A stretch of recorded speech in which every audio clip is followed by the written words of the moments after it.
Aqui estão os melhores jogadores de cada Copa do Mundo, indo de 1930 até hoje em dia. Nessa lista teve goleiro a ganhar esse prêmio, aliás, o único goleiro a conseguir esse feito. Teve apenas um jogador na história das Copas a ganhar 2 vezes. E além de ser o maior campeão, o Brasil também é o país que mais teve jogadores que ganhou esse prêmio. Lembrando vocês que essa daqui não é minha opinião, é a própria FIFA que elegeu o melhor jogador de cada Copa. Então se caso vocês não concordar com algum jogador que tá nessa lista, não foi eu que fiz ela, fechou? Foi a própria FIFA. Mas enfim, bora parar de enrolação, bora ir pra primeira Copa. E só lembrando vocês que, se eu não me engano, de 1970 pra baixo, antigamente a qualidade era bem ruim e ainda não tinha nem TV colorida. Se eu não me engano, a TV colorida chegou em 1970. Mas esse começo a gente vai passar bem rapidinho pra já chegar as imagens de boa qualidade pra vocês, né? Bora ir pra primeira Copa.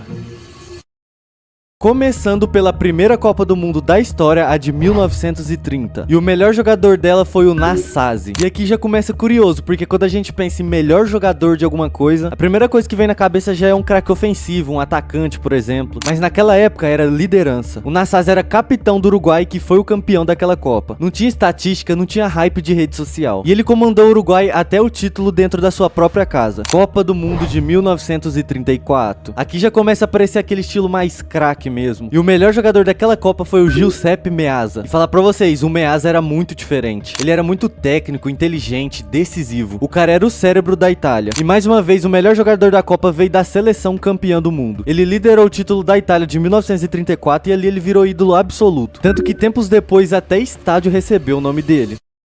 Copa de 1938. E aqui aparece o primeiro brasileiro a ganhar o prêmio, Leônidas da Silva. E não é qualquer nome. Leônidas da Silva, o famoso diamante negro. Tá ligado aquele chocolate diamante negro da Lacta que a gente compra aí? Deve que provavelmente você já comeu. Esse chocolate é uma homenagem ao Leônidas. Então meio que esse chocolate só veio a acontecer por causa dele. Então assim, muito foda, né, velho? Você come algo até hoje que tem um nome de um jogador. Lá ele foi o artilheiro daquela Copa, o jogador mais chamativo, cheio de recursos. E detalhe, foi um dos caras que popularizou a bicicleta. Só que tem um detalhe que sempre gera discussão: o Brasil não ganhou essa Copa. Aliás, o primeiro prêmio de um jogador que não foi campeão da Copa. E mesmo assim ele foi reconhecido como o melhor jogador. Ou seja, nível individual muito acima. O Leônidas foi um dos primeiros showmen do futebol mundial e colocou o Brasil no mapa de vez. Em 1942 e 1946 não teve Copa do Mundo. E pra quem não tá ligado, é por causa da Segunda Guerra Mundial, que durou de 1939 a 1945. Foi um conflito global que paralisou o futebol internacional. Ai, Gomes, mas a Copa terminou em 45, por que não teve Copa em 46? Porque não ia ter tempo de organizar a Copa em apenas um ano, então eles jogaram para a próxima Copa, que foi em 1950. E o melhor jogador daquela Copa foi mais um brasileiro, o Zizinho. Só que aqui é um capítulo que dói, porque em 1950 foi a primeira Copa feita no Brasil. E assim, todo mundo tava esperançoso, todo mundo pronto pra festa. Só que infelizmente tudo deu errado. Só que mesmo com o trauma teve um destaque absurdo, o Zizinho. E quem viu jogar fala que ele era completo demais. Pra vocês terem a noção o quão absurdo era o Zizinho, o próprio Pelé falou que se inspirava nele. Moleque, imagina o quão absurdo era esse cara, o Pelé se inspirava nele. E mais uma vez, mesmo o Brasil não sendo campeão, mais um brasileiro ganhou esse prêmio. E pra muita gente o Zizinho foi um dos jogadores mais subestimados da história. Mas mesmo com o final triste, ele saiu como um destaque absoluto. Copa de 1954. O melhor jogador daquela Copa foi o Puskás. E aqui a gente tá falando de um dos maiores jogadores da história do futebol. E não é nem um exagero, porque aqui a gente tá falando de uma das seleções mais absurdas que já existiram. Os caras simplesmente destruíam todo mundo. E ele era o centro de tudo com aquela canhota absurda dele. E um detalhe muito da hora daquela Copa é que ele se lesionou. Só que mesmo assim ele continuou jogando e ainda sendo destaque. Isso daí mostra o nível que era o Puskás. Só que infelizmente a Hungria perdeu aquela final para a Alemanha Ocidental. E o da hora é que na fase de grupo eles golearam a Coreia do Sul por 9-0.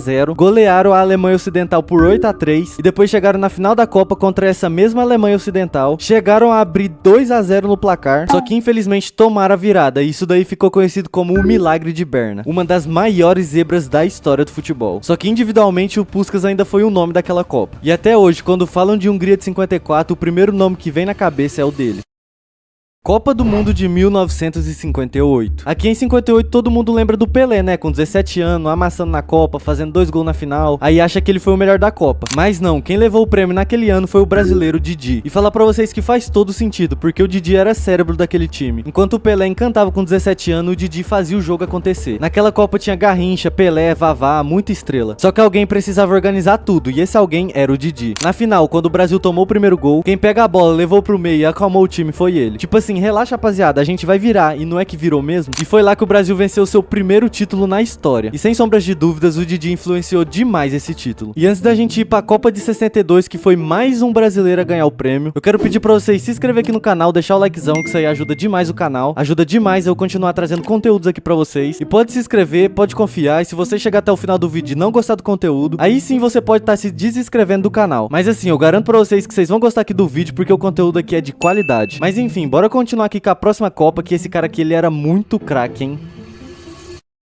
Copa de 1962. Aqui vem um dos casos mais brabos da história das Copas, porque o Brasil chegou com o Pelé, só que perdeu ele logo no começo da Copa por lesão. Aí você pensa, agora ferrou, né? Perdemos o Pelé, nosso melhor jogador, e ainda no começo da Copa. Só que esqueceram de um detalhe, o Brasil ainda tinha o craque Garrincha. E rapaziada, o que esse cara jogou em 62 não foi normal. Ele basicamente falou, relaxa, eu tô aqui, eu resolvo. E realmente resolveu. Era completamente imparável. Copa de 1966. E o melhor jogador daquela Copa foi o nosso menino Hendrick, o famoso Bob Charlton. Copa do Mundo na Inglaterra, e ele foi o grande nome. O da hora que ele apareceu exatamente quando a Inglaterra mais precisava, principalmente na semifinal, 2 gols que praticamente colocaram a Inglaterra na final. Aí na final a Inglaterra conquista o título com um jogo bem tenso, bem equilibrado, e um detalhe muito curioso que essa daí foi a primeira Copa da Inglaterra e também a única até hoje. Então sem sombras de dúvidas o Bob foi muito importante na história da Inglaterra. Copa do Mundo de 1970. Aqui a gente já vai pro nosso 5º brasileiro com esse prêmio de melhor da Copa. E essa é simplesmente uma das maiores seleções da história. E o melhor jogador dela, simplesmente Pelé no seu auge máximo. Parecia que ele tava jogando num nível muito acima de todo mundo. Tem lances que é feito no futebol hoje em dia que a gente fala, caraca, lance de gênio. E o Pelé já fazia naquela época, pra vocês verem o nível dele. E na final contra a Itália teve gol, participação em jogada histórica. E ali fecha a história dele em Copas com chave de ouro. Simplesmente 3 títulos e uma atuação que até hoje é referência.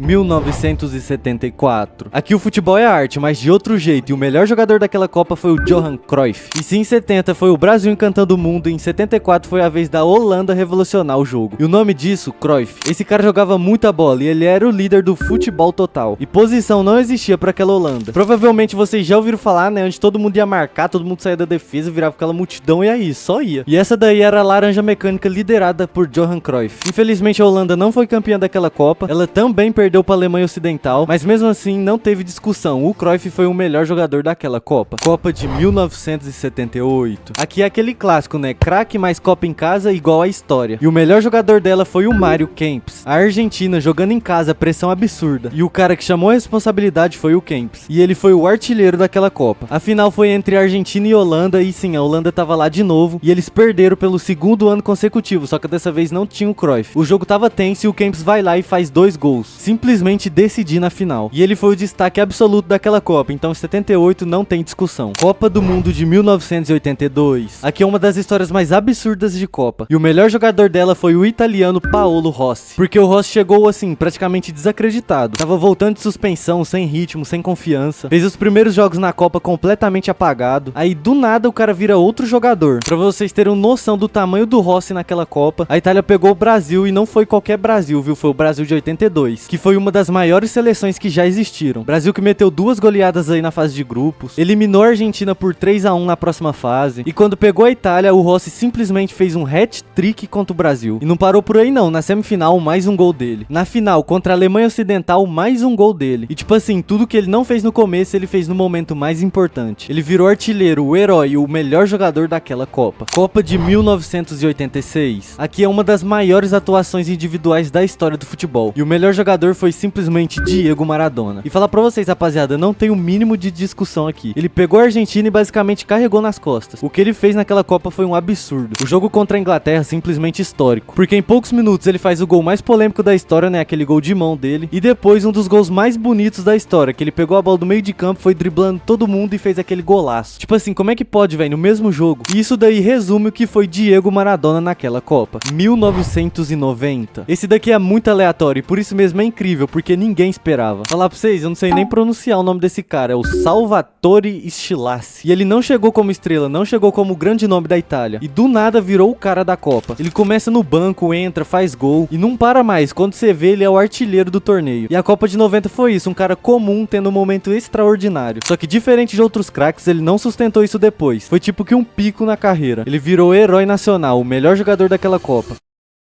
Copa de 1994. E aqui temos mais um brasileiro ganhando esse prêmio, e foi o lendário Romário. Aqui é Brasil sendo Brasil novamente, né? Romário foi o cara daquela seleção histórica e campeã de 94. O baixinho era muito frio, poucas chances e ele já guardava. Fez gols importantes, ao lado de Bebeto carregaram o ataque e levou o Brasil ao título depois de 24 anos sem ganhar a taça. E um detalhe curioso que agora em 2026 o Brasil completou de novo 24 anos sem ganhar a taça, que foi aí nossa maior longevidade, né? Que ganhou lá em 70 e depois foi ganhar de novo só em 94. E agora a gente ganhou em 2002, 24 anos depois, 2026, será que ela vem? Fica aí o questionamento, né? Copa de 1998. Aqui em 98 a gente tem o nosso último brasileiro ganhando esse prêmio, que foi ele, Ronaldo Nazário, mais conhecido aí como nosso Ronaldo Fenômeno, né? Aqui é um caso meio polêmico, né? Porque muita gente lembra só da final e esquece o que veio antes. Mas o melhor jogador daquela Copa, sem sombras de dúvidas, foi o Ronaldo. E não foi à toa, porque antes da final ele tava simplesmente voando. Ele era o cara do Brasil na campanha inteira. Só que aí chega na final contra a França e acontece aquele episódio estranho. Convulsão, mal-estar, e até hoje é muito mal explicado. E ele entra em campo totalmente desligado, e aí ele não joga bem. Só que se você olhar a Copa inteira, não tem discussão. Ele foi o jogador mais impactante do torneio, porque Copa não é só final, é campanha, e na campanha ele foi o mais dominante. Copa de 2002. Aqui é raro, rapaziada, tipo assim, muito raro. Simplesmente um goleiro sendo o melhor jogador da Copa do Mundo. Aliás, foi o primeiro e único até hoje. Só que não foi qualquer goleiro não, viu? Foi simplesmente Oliver Kahn. E o que esse cara fez em 2002 foi um absurdo. Ele praticamente carregou a Alemanha sozinho pra final de 2002. Defesa impossível, segurança total. É aquele goleiro que você olha e pensa, não vai entrar nada.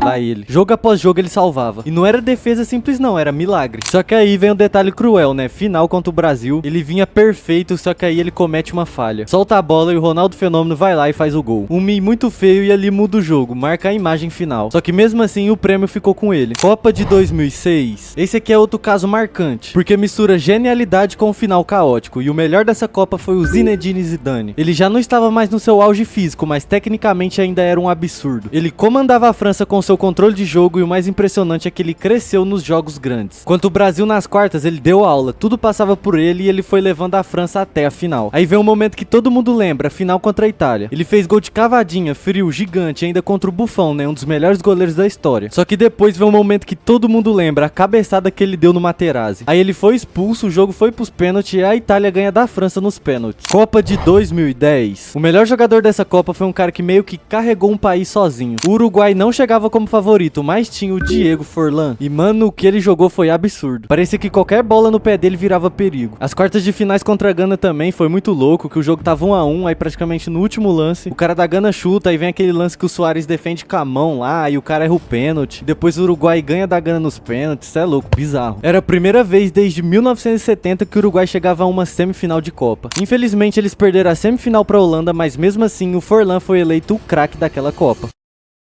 Copa de 2014. Aqui é aquele caso que divide muita gente, porque quando fala de 2014 sempre tem muita discussão, mas oficialmente o melhor jogador daquela Copa é Lionel Messi. Na fase de grupo ele tava voando, gol decisivo, liderança, tava carregando a Argentina nas costas. Só que aí no mata-mata o brilho diminuiu. Não some, só que também não é mais o mesmo impacto, tanto que ele não fez nenhum gol no mata-mata daquela Copa. Só que no geral ele foi o nome mais constante da Argentina, e chegar numa final pesa muito, principalmente sendo protagonista. Aí a Argentina perde, fica na memória, só que mesmo assim o Messi foi o melhor jogador da Copa. Então 2014 é meio dividido, né? Oficialmente ele foi o melhor. Só que muita gente ainda questiona, né? Mas mesmo assim o prêmio ficou com ele. 2018. Aqui uma das campanhas mais impressionantes já vistas, porque a Croácia não era favorita e mesmo assim chegou na final. E o melhor jogador daquela Copa foi o Luka Modric. Ele controlava o jogo inteiro, ritmo, passe, visão. E o mais absurdo é que a Croácia jogou prorrogações em sequência. Cansaço absurdo e ele continuava jogando em alto nível. Oitavas de finais ganharam nos pênaltis. Quartas de finais ganharam nos pênaltis de novo. Na semi que ganharam no tempo normal da Inglaterra por 2-1 e depois perderam pra França na final por 4-2. Só que isso não diminuiu nada, porque individualmente ele foi o melhor da Copa.